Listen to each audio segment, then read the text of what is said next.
दर्शन कीजिए सोमनाथ मंदिर का। और आपको बता दो कि यह 12 ज्योतिर्लिंग में से पहला ज्योतिर्लिंग का यह मंदिर है। अब चलिए मैं आपको गोल घुमाकर दिखा देता हूं कि कैसे यहाँ पर स्थापित है। और टिकट का जो रेट है वो इस प्रकार है, जो कि आप देख सकते हैं। वो जब रामायण लिख रहे थे उस हिसाब का यहाँ पर दृश्य को दर्शाया गया है। A few moments later.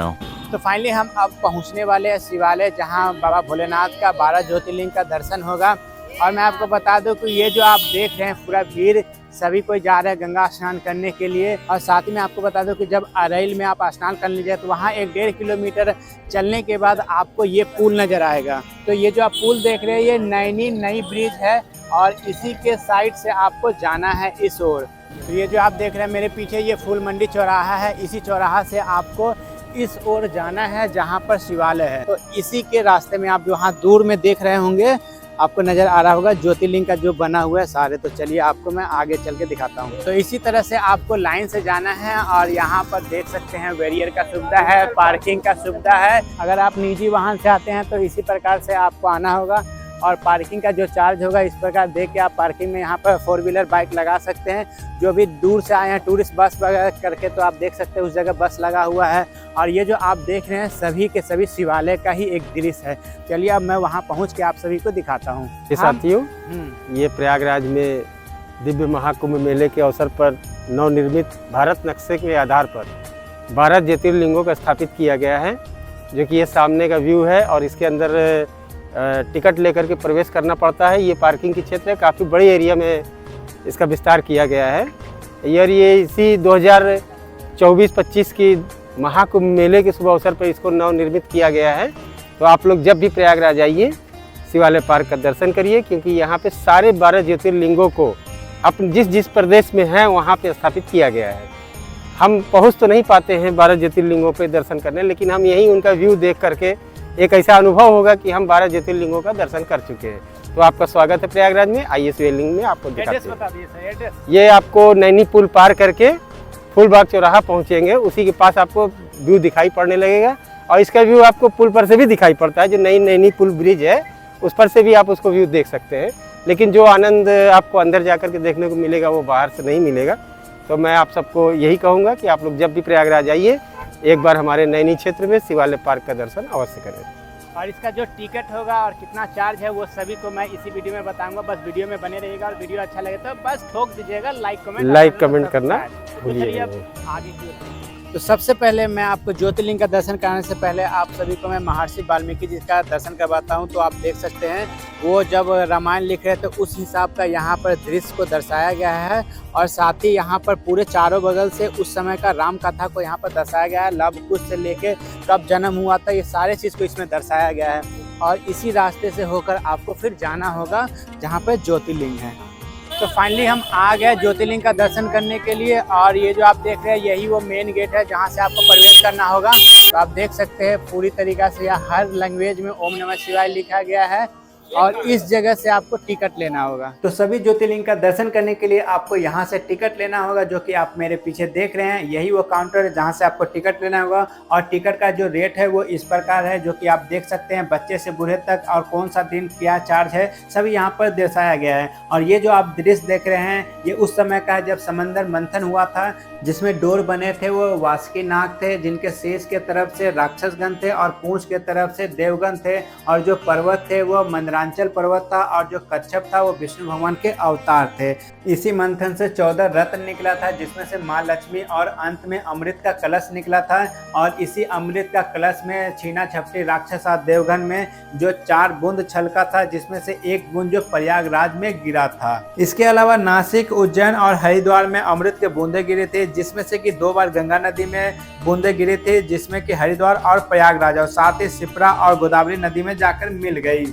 तो चलिए मैं आपको सबसे पहले आपको नंदी महाराज से मिलाता हूँ। जैसे आप एंट्री करेंगे तो यहाँ पर विशालकाय में बना हुआ नंदी महाराज का मूर्ति है, क्योंकि आप जब भी भोलेनाथ का दर्शन करने जाएंगे तो उनका मुख्य द्वार का जो रखवाला होता है वो नंदी महाराज होता है। इसीलिए यहाँ पर विशालकाय का बना हुआ, जो कि आप मेरे पीछे देख रहे हैं, नंदी महाराज है। उसके बाद आप जैसे ही अंदर जाएंगे तो सर्वप्रथम आपको केदारनाथ का दर्शन करने को मिलेगा, जो कि उत्तराखंड में रुद्रप्रयाग में उपस्थित है। और उनके बारे में जो डिटेल है आप यहाँ पर पढ़ लीजिएगा। अब चलिए मैं आपको मंदिर का दर्शन करवाता हूँ। तो आप लोग मंदिर का दर्शन कीजिए और आप लोग देख सकते हैं कि जैसा केदारनाथ मंदिर है सेम वैसा ही डिजाइन से बनाया गया है। और आपको बता दें कि सारे के सारे ये लोहा से ही बना हुआ है। और ये जो आपको जल जमाव नजर आ रहा है यही घूमकर भारत का नक्शा बन गया है। और रियल में जहाँ पे 12 ज्योतिर्लिंग स्थापित है उसी जगह पे यहाँ भी स्थापित किया गया है। तो चलिए अब मैं आपको नेक्स्ट दर्शन करवाता हूँ उज्जैन के महाकालेश्वर मंदिर का, और जो डिटेल है आप यहाँ पर पढ़ लीजिएगा।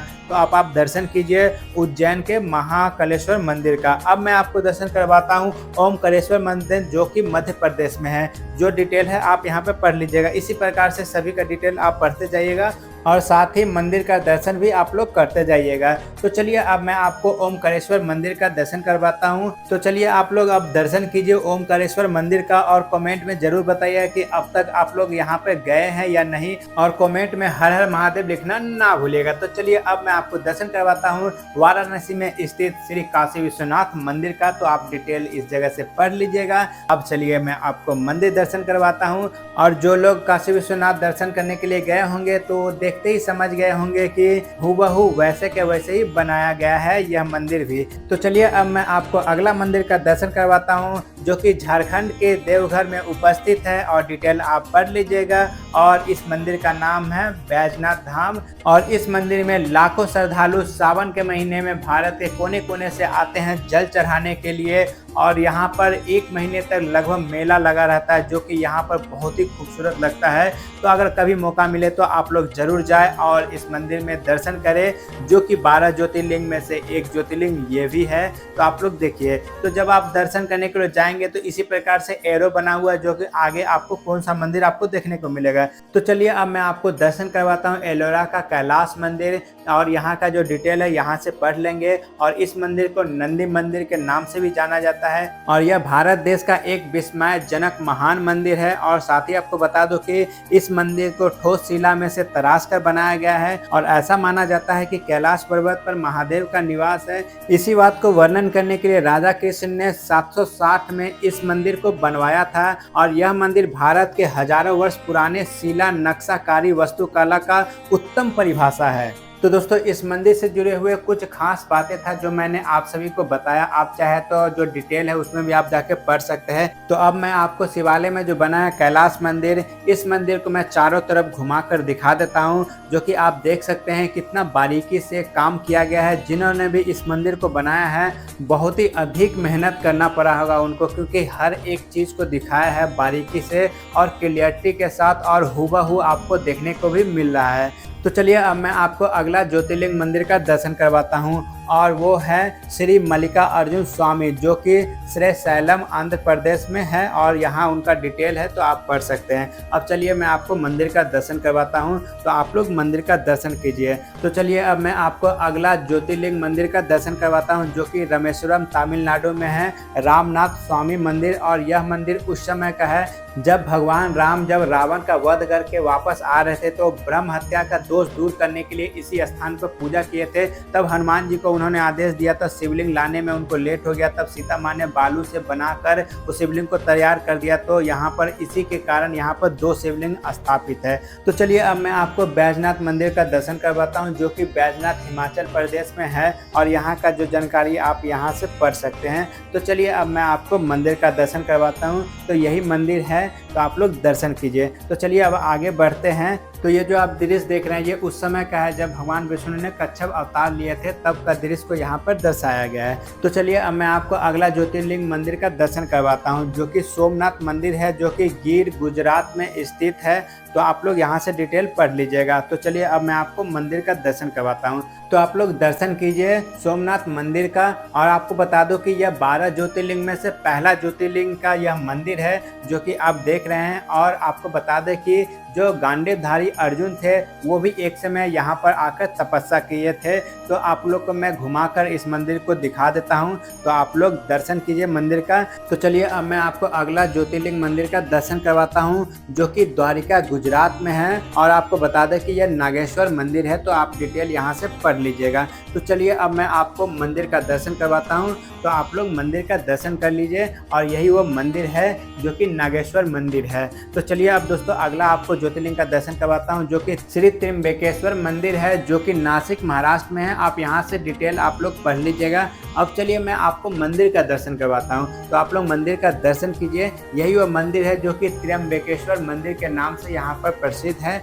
जो कि आप देख सकते हैं। तो चलिए अब दोस्तों आपको अगला ज्योतिर्लिंग का दर्शन करवाते हैं, जो कि खेर महाराष्ट्र में है, और जानकारी के लिए आप यहाँ से पढ़ सकते हैं। और इस मंदिर का नाम है भीमा शंकर मंदिर, जो कि 12 ज्योतिर्लिंग में से एक ज्योतिर्लिंग है। तो चलिए अब मैं आपको मंदिर का दर्शन करवाता हूँ। तो चलिए आप लोग मंदिर का दर्शन कीजिए। अब मैं आपको अगला ज्योतिर्लिंग का दर्शन करवाता हूँ, जो कि छत्रपति संभाजी नगर महाराष्ट्र में है, और इस मंदिर को घृणेश्वर ज्योतिर्लिंग मंदिर के नाम से जाना जाता है। तो चलिए दोस्तों आपको अब मंदिर का दर्शन करवाता हूँ। तो यही वो मंदिर है जो कि घृणेश्वर ज्योतिर्लिंग मंदिर के नाम से जाना जाता है। तो दोस्तों इसी के साथ 12 ज्योतिर्लिंग मंदिर का मैंने दर्शन करवा दिया। अब चलिए मैं आपको गोल घुमाकर दिखा देता हूँ कि कैसे यहाँ पर स्थापित है कहीं कहीं पर, तो आप देख सकते हैं। तो चलिए मैं आपको यहाँ पर और एक मंदिर है उसका दर्शन करवाता हूँ, जो कि ममलापुरम तमिलनाडु में शोर मंदिर के नाम से जाना जाता है। तो दोस्तों आप लोग मंदिर का दर्शन कीजिए। अब चलिए मैं आपको यहाँ पर बहुत ही बड़ा बना हुआ है ब्रह्मा जी का मूर्ति,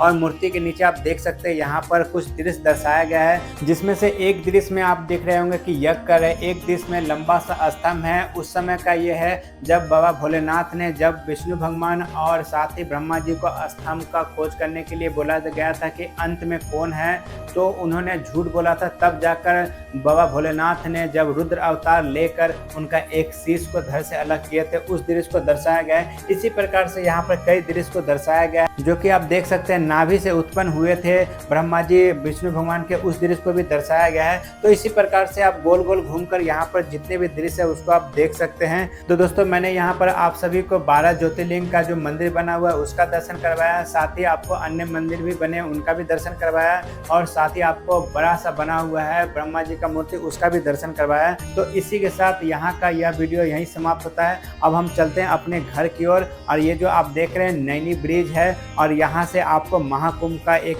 भव्य दृश्य देखने को मिलता है। मगर मैं ये वीडियो बहुत ही लेट अपलोड कर रहा हूँ, तो आप लोग गए होंगे या वो नहीं भी गए होंगे तो आप लोग मेरे वीडियो में देख सकते हैं। तो फाइनली हम पहुँच गए प्रयागराज जंक्शन, और मैं आपको प्रयागराज जंक्शन के एक प्लेटफॉर्म पर एक अद्भुत दृश्य दिखाने के लिए जा रहा हूँ, जो कि अब बहुत कम आपको देखने को मिल रहा होगा। तो आप लोग देख लीजिए, इस प्रकार से जो झुंड में जो चिड़िया है अब आपको कहीं कहीं देखने को मिल रहा होगा, क्योंकि यह धीरे धीरे विलुप्त होते जा रही है।